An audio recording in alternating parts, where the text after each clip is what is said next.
New immigration rules that may force millions to leave Canada in 2025.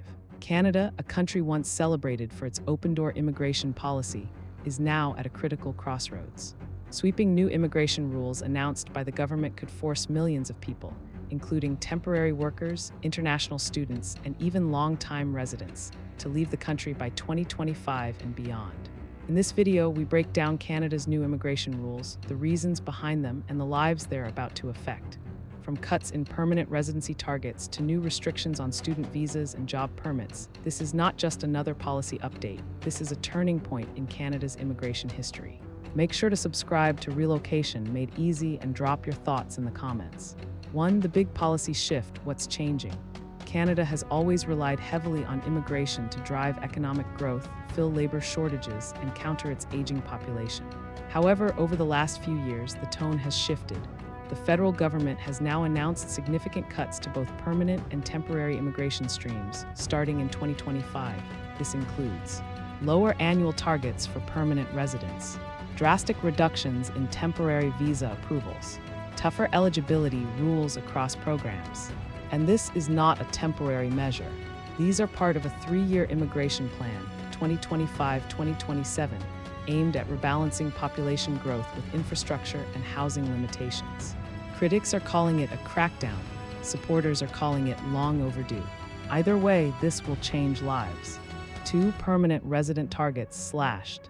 Let's talk numbers. Under previous goals, Canada had aimed to welcome up to 500,000 new permanent residents annually. But here's the revised plan.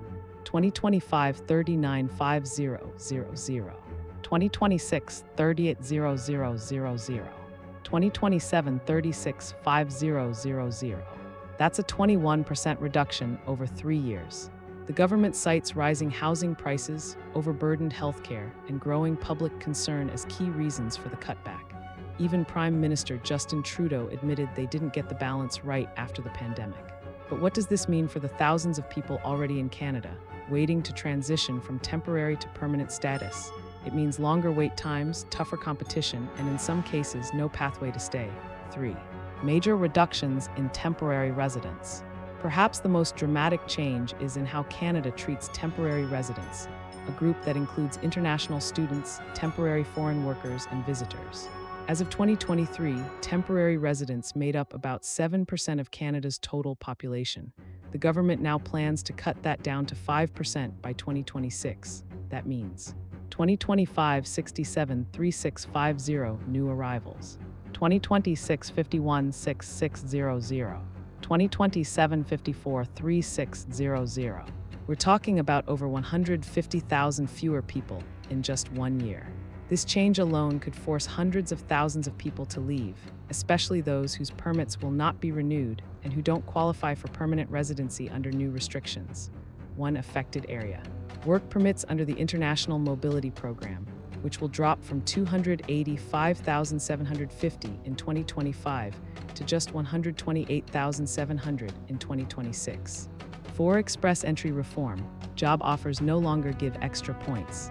If you're applying through the express entry system, here's a big shakeup.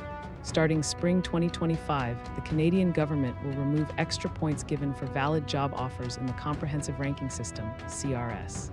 That means no more plus 50 or plus 200 points for having a Canadian job offer. Why?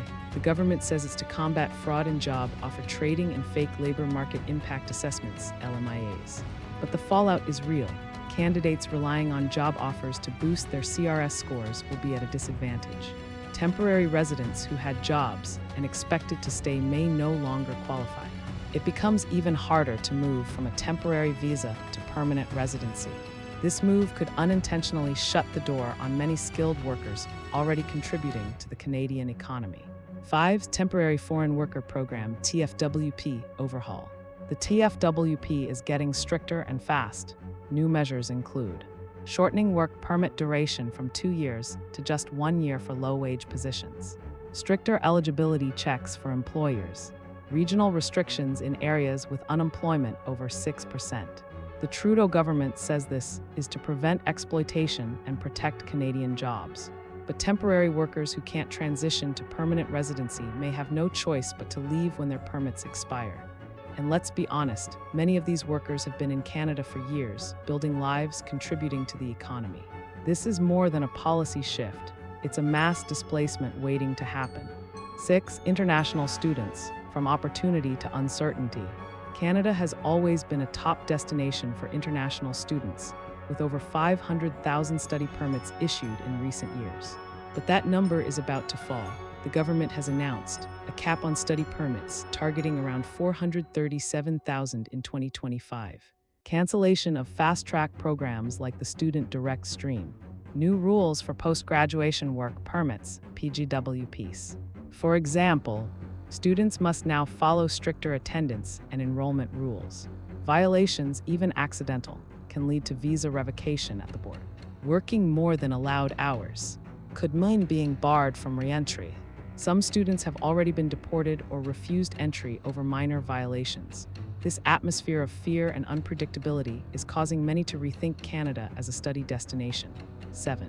What's driving these reforms? There's a mix of political pressure, public opinion, and economic recalibration behind these changes. Polls now show that a growing number of Canadians believe immigration is too high, especially in light of a housing affordability crisis, long wait times for public services, increased competition for jobs.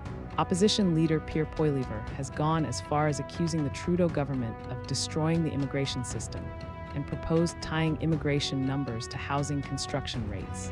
On the economic side, reducing immigration may ease strain on housing and services, but at what cost? With an aging population and declining birth rate, immigrants are Canada's main source of future workers. Slashing immigration could shrink labor supply, slow GDP growth, impact innovation and entrepreneurship. 8. Who's most at risk of being forced to leave? Let's be clear, these rules will affect different groups in different ways. Most vulnerable are temporary foreign workers whose permits will not be renewed, international students who can no longer qualify for PGWPs, express entry applicants who now lose job offer points, long-time residents without a permanent pathway. Some of these individuals have spent years studying, working, and paying taxes in Canada. Many thought they were on the path to citizenship. Instead, they could be facing forced departure in 2025 or 2026. Canada's immigration system is changing rapidly, and not everyone will benefit. These reforms are designed to create a more sustainable system, but they come at a human cost. As policies tighten, thousands, possibly millions, may be forced to uproot their lives and leave the country they hope to call home. Whether you're a student, a worker, or an applicant waiting for a draw, these changes could affect your future in Canada. Stay informed. Subscribe to Relocation, made easy for weekly breakdowns of global immigration updates. Drop your questions or concerns in the comments. We're here to help.